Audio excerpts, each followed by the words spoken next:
as she walks up and will tackle some of those issues you mentioned head on. Let's take a listen to the Vice President now as she speaks in Arizona.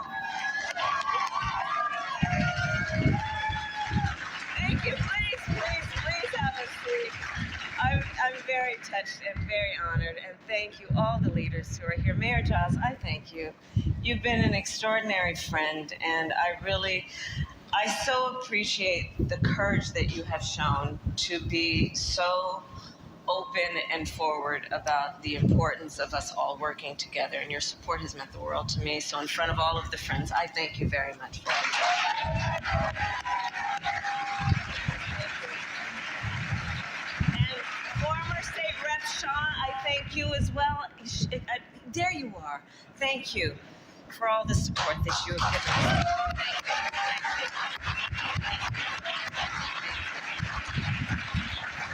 So we are all here together because we love our country. We love our country. And I was talking with some folks recently about the importance of understanding the duality, frankly, that exists in terms of our democracy. You know, as your vice president, I've now met over 150 world leaders, presidents, prime ministers, chancellors, and kings. And when we, representing the United States, walk in those rooms, traditionally we've been able to walk in those rooms, chin up, shoulders back, with the earned and self-appointed authority to talk about the importance of democracies, rule of law. But I say to a room of role models, here's the thing about being a role model. When you're a role model, folks watch what you do to see if it matches up with what you say. And I tell you, because I have traveled the country recently, including the many, many trips that I've taken over the last almost 4 years, but recently, in particular, where world leaders, allies, have come up to me. We're now on a first-name basis. I've met with so many of them so many times. And they have said to me, Kamala, I hope you guys are going to be okay. One of the things that I think about and weighs on me sometimes is I hope we as Americans really understand how important we are to the world. We are so important to the world. Those people who fight for democracy, who fight for freedom, who fight for a life in which they can have opportunity, they hold us up and they hold us out as a model. And that, as much as anything, is at stake right now in this election. And I know I'm speaking to a group of people who know that and know that well.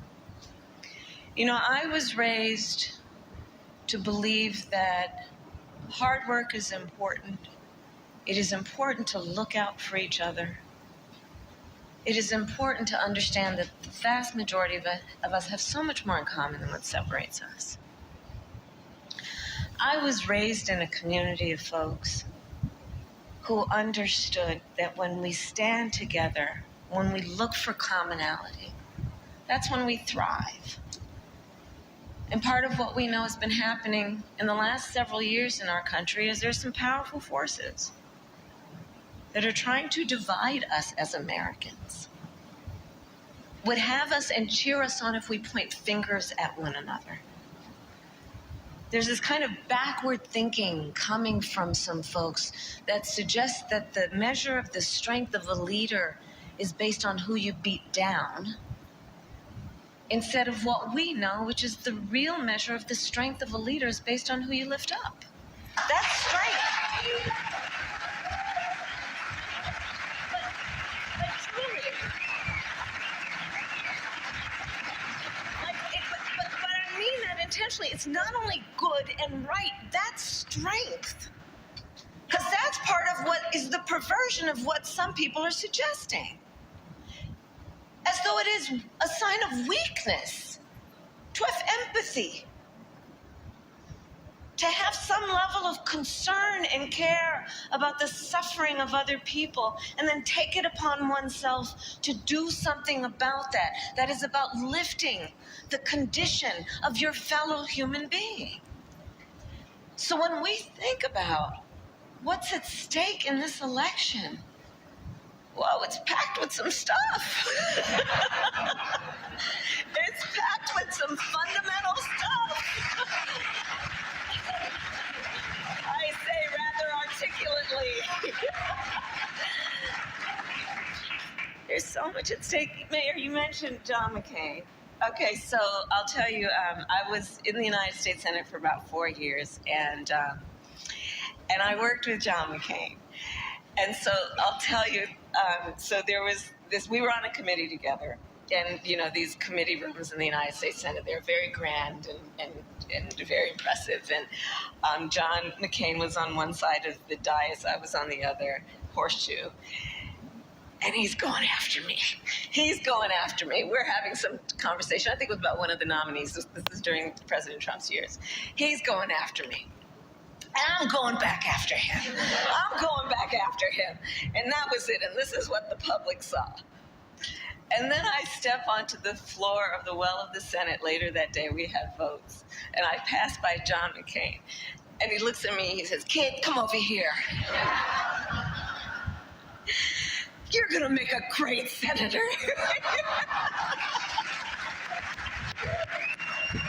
True story. True story. True story. That was John McCain. That was John McCain. I was talking about him last night at a rally, right? John McCain, who, you know, we didn't agree on everything. But man, I mean, what about an incredible American hero? Again, strength. Right? We know what the former president said about John McCain. I'm not going to repeat it here. But strength. John McCain stood on principle. He stood on a belief in the importance of patriotism, of sacrifice, of what we stand for as a country. And part of what I talked about at a rally last night is I shared with the folks in the room. I was there on the Senate floor way into the middle of the night when it was yet another attempt of the former president to get rid of the Affordable Care Act, which, as we know, has been literally a lifesaver for people, right? What it has done to no longer allow pre-existing conditions to be the reason that an insurance company can't give you assistance, right?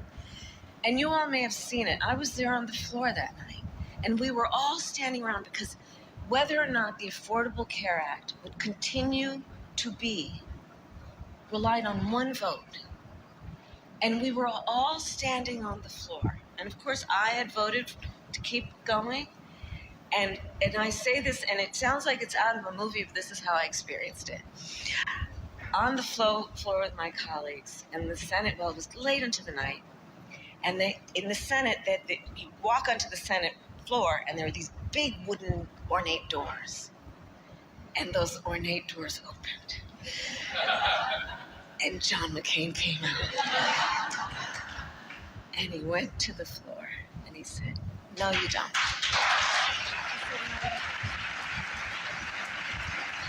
No, you don't take away health care for millions of people."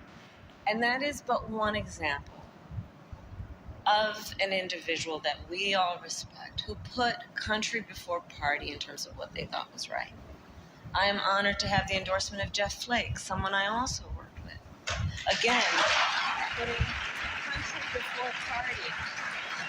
And so I say all of that to say that those are examples that are situated right here in this beautiful state of Arizona. A tradition that everyone, and all of us, I will say, stand on. And then, of course, most recently, what Maricopa did in terms of the clerk refusing to participate in the intention to undo the will of the people in a free and fair election. The people of this state have always shown extraordinary courage to stand up for the principles upon which we as a country were founded. And I thank you for that. I thank you for that. I know we are going to win this election, and it is not going to be easy. There are forces at play that are making us as Americans, I think, call into question certain fundamentals that we've always taken for granted. That is part of our pride. Freedom. Freedom. Freedom from the government making decisions about a person's body, a woman's body. Freedom to just be. Freedom over matters of heart and home, I'd like to say. Fundamental principles around the importance of rule of law. Whether we should actually be concerned and have a question, a legitimate question, in an election for President of the United States, the Commander-in-Chief, of whether they will abide by the oath. But imagine, that's a legitimate question we are asking. It's not rhetorical. It's a legitimate question we are asking. He who said that he would, quote, terminate the Constitution of the United States. He who said he would be a dictator on day one. He who intends to weaponize the Department of Justice against his political enemies. Take away the independence of the Department of Justice and put in place loyalists. Fundamental notions about who and what we are as a democracy are at play in this election.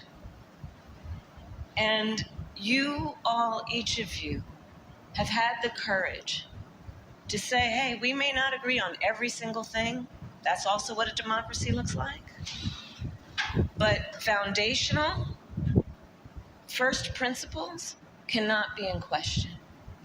Not for the sake of our children, not for the sake of our future and well-being, not for the sake of our standing in the world. And so I tell you all this to just reaffirm that we share not only a concern but a commitment to our country and what's most important about, in a moment of crisis, dare I say, I think this is one, do we stand together as Americans, being our first identity, and come together around these issues? And I am going to actually announce, we have press in the room, that I have decided also, not only will I have a Republican in my cabinet, but I'm also going to, I was talking to my team about it, I want to create some structure around the following, which is, I love good ideas. Wherever they come from, I love good ideas. Right?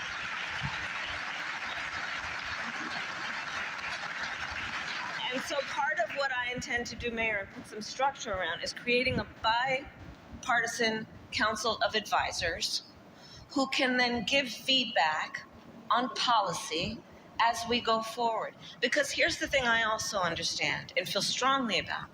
In order for us as America to maintain our status as the strongest democracy in the world, we need a healthy two-party system.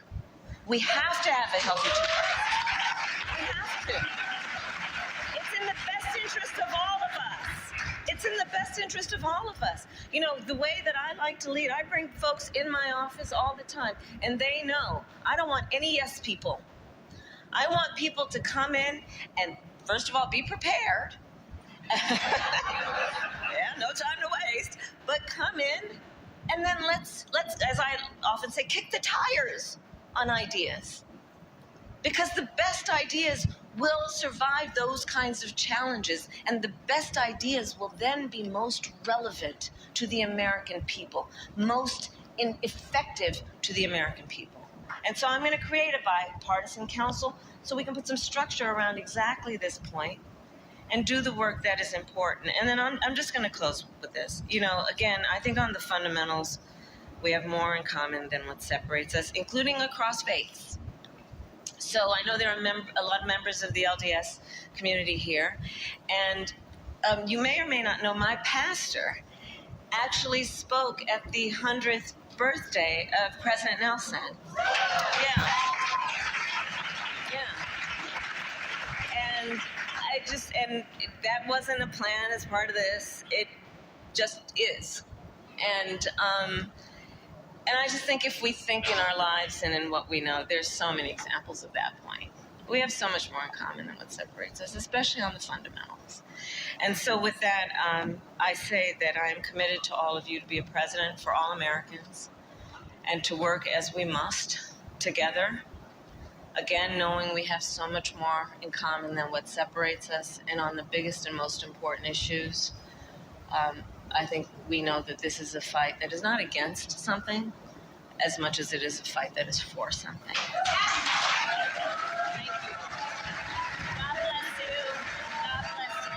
God bless you. We have been listening to Vice President Kamala Harris delivering remarks